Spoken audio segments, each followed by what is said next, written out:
Hello, traders. Gary Wagner with Gold Forecast here, 11:15 a.m. in Honolulu, Hawaii, the 11th day of February, Friday, and this is the Daily Report, our weekend review. Gold currently trading down about $7 to $8, 13.55, 13.56 ask bid spread in that area. As you can see on the daily chart, this is our trading activity for today. And that's this long black candle here. Of course, we did take profits this morning. We recommended moving our stop from 1350 to 1358. We did, in fact, get stopped out a couple of dollars higher than this. We are flat in the market. On today's report, we will touch on the week in review, of course. I will also talk to you about what I believe we should see next week and the next couple of weeks, all here on today's Daily Report. The first thing that I'd like to cover today, of course, is the most recent trade that we entered as well as exited. We are looking at a daily chart. This is a chart which we use for our channel lines as well as our major count for Elliott Wave. We entered the trade at 1338. It was based upon a piercing line. It also was based upon the fact that when we hit this support level here at 1308, we did get the kind of bounce that we were looking at. And most importantly, that 1308 was a very, very important Fibonacci number that we covered last week. The market, in fact, did begin to move up, but we noticed something that was quite interesting. Right as we took the trade, we talked about the fact that we're going to have certain levels of resistance. The first one is 50% and the second one is roughly 75%. Why? Because typically when you get a move, and the move that I'm speaking about is from the top of this market, this is 1431, all the way down to the bottom, and that of course is going to give us the completion of our intermediate A wave. You will typically get a B wave that is roughly 50 to 75% of the move down in A. Now, my sentiment was, as we looked at this market and it did come butt up against this 50%, for those of you who follow support and resistance, you realize that support and resistance are one and the same. One man's ceiling is another man's floor. So that as we saw a level of support, and this is truly a support level right in here. You can see that market comes down, trades low.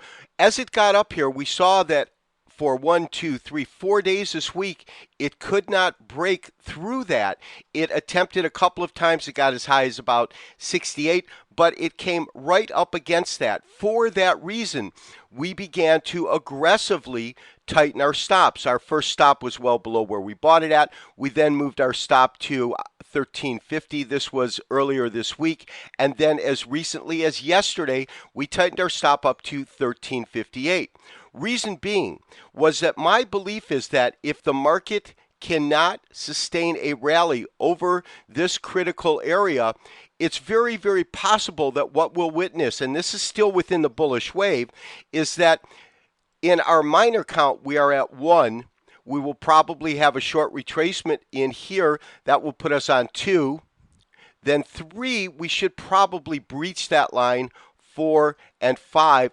And that's all within this large B wave, the intermediate B wave.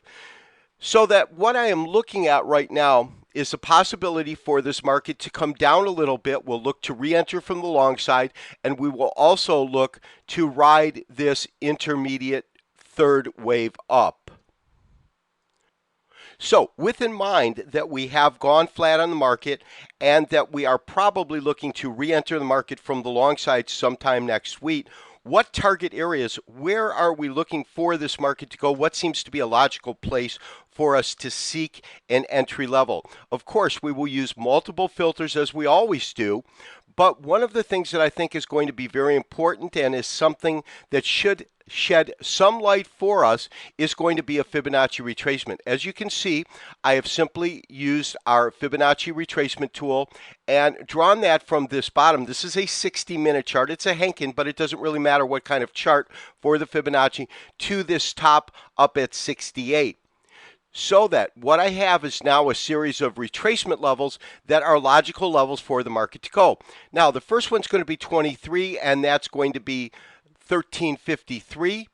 You can see that the market has already touched that and found support. So that could easily be a support level. However, my sentiment is if it cannot reach there, you can see how strong this support level is, and this is at 1344.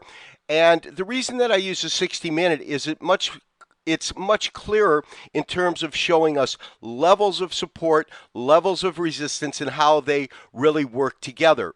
Again, we see as the market comes up and breaks through this area, it absolutely runs into some resistance right up in here. The market, of course, then trades back down to the support level. This is at 1344. As it comes back up, and the first thing it does is it hits that 50% support, or excuse me, resistance level that we talked about. As it comes back down, you can see that it then tests support. So here we have support. And this support, of course, is the same as this resistance. Again, one man's ceiling is another man's floor. Support and resistance are part and parcel, the same thing, depending on which side of the fence, so to speak, you're looking at. So for that reason, in terms of targets, we want to obviously see if the market's going to continue to go lower, and I think it has that opportunity to on a technical basis. We want to see what happens right here at around 53. If the market does break below that, I think that 1344 is going to be a really logical area for us to look at in terms of finding some support and finding an entry level back into the market on the long side. Traders, this is our weekly chart. This is a Henkin chart, an average chart. Of course, it takes out any of the minor fluctuations in price deviation to give us a more wide or deep overall view of market trend. Of course, as you can see, what we are looking at right now in terms of this week's candle, it is a green candle, but it has a very, very small size, but that's typically how these types of markets will start in terms of a bull move back to the upside. That is what I believe we are certainly experiencing right now. Of course, within that, there are going to be those zigzags, those minor waves and fluctuations. So that in terms of what I'm looking at for my overall picture, meaning interim view, more than a week, we spoke about what we're looking for next week. I am looking forward to continue up this channel. I see no reason to believe, and there is no technical evidence that we have done nothing but trade in a super bull market in a cycle that continues to move higher. My belief is that's not changed one bit. This has been Gary Wagner wishing you, as always, good trading. We'll talk to you on Sunday for the next daily review. Bye-bye.